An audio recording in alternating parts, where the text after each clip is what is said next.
All right, hello everybody. We are back again on another topic that we're gonna focus on the qualifications needed to teach in China or in Asia in general. Okay, first I need to say that we have non-natives, people from those countries, those who are coming from from countries that are not recognized as the English speaking countries, and also native English speaking countries. Right, in Africa we only have one country that is considered as a native English speaking country, and that country is South Africa. It's the only country in Africa that is considered as a native English speaking country. But you know, we also have in Europe, in other parts of the world. We've also the UK. We also have Australia. We also have USA, and also have New Zealand, and so on and so on. Okay, and Canada, of course. So these countries, they don't have any problems when they are applying for jobs. But for non-natives, like my country, Zimbabwe, is considered as a non-native English-speaking country. So when the country is considered as non-native, it becomes very, very difficult to get a job unless you go through some other means that I will explain them later. Okay, as a native person of an English-speaking country, you have no problem about getting a job. The problem with the non-natives. Okay, but there is a process, there's a way. Sometimes you will be lucky if you get the chance. The school can invite you, can process your visas, your documents, and you can come and teach in China.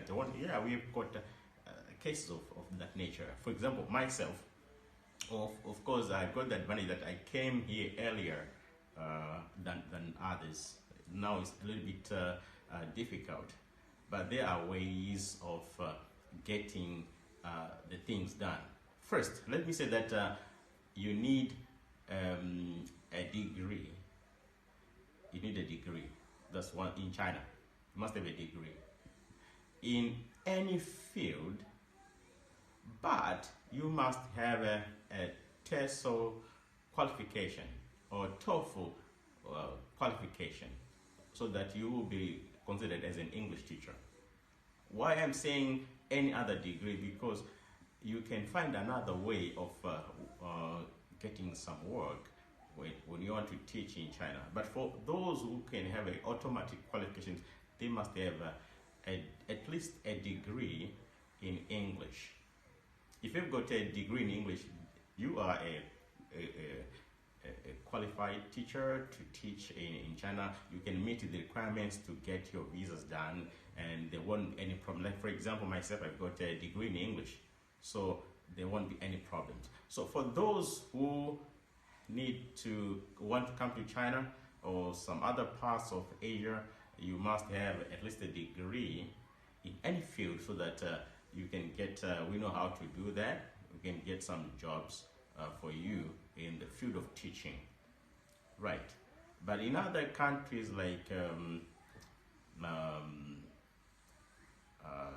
for example, Japan, Korea, and also some other countries, they just need, if you don't have a degree, you just have to have the diploma in any field. Like for example, a diploma in education. If you've got a diploma in education, then you must have a TESOL qualification or a TOEFL qualification, so that you'll be able to teach. Because a diploma is not enough to get the documents done, especially in China. It's a little bit more complicated than other countries. Okay, so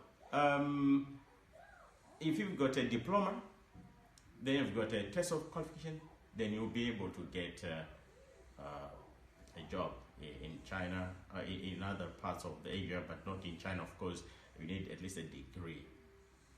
I will tell you how you should get the TESOL qualification or the TOEFL qualification. If you've got all those, or both of those, then it's okay for you to apply in China or in other parts of Asia. It's also okay. So these are the qualifications needed for one to have the job done, to get a job in China. All right. So now we've got, but in other countries like in Asia, a little bit not very difficult to get the job, especially in the countries that I've mentioned. We can help you. You can find the only way, especially for non-natives, you've got to get an agent, because the most important thing is there are so many jobs, but you need a visa. That's very, very important. You need a visa to get the qualifications done. The visa is very important. What is the most what is quite interesting about these opportunities in China is that there are visas. You need to have visas first, so that you get a job. Because there are so many jobs. So if you get the visa, then it becomes very easy for you to get a job. You see, so that's very important about that. So this is a video that I'm going to tell you about what are the documents needed for you to do that. Right. So you've got TESOL. We've got if you don't have a degree, you can must have a TESOL, but you can get a TESOL qualification or TOEFL qualification online or any other means. It doesn't take much time. That's the way that you should make sure that you get these qualifications ready. And also the process. There's also need for you to go to the Ministry of Foreign Affairs to authenticate your documents. You need to authenticate your documents and get the documents after authentication. They should be notarized by the embassy. In this case, by the Chinese embassy or other embassies of the Asian countries, so that they make sure that your documents are real. That's another way. So that's it for today. But I'll come back and give you more details about specific job details. But if you want to know more about jobs, then I'll give you links and I'll give you more about how to do it properly. Okay. I'm sure you've had a good time. Thank you very much. See you in the next episode.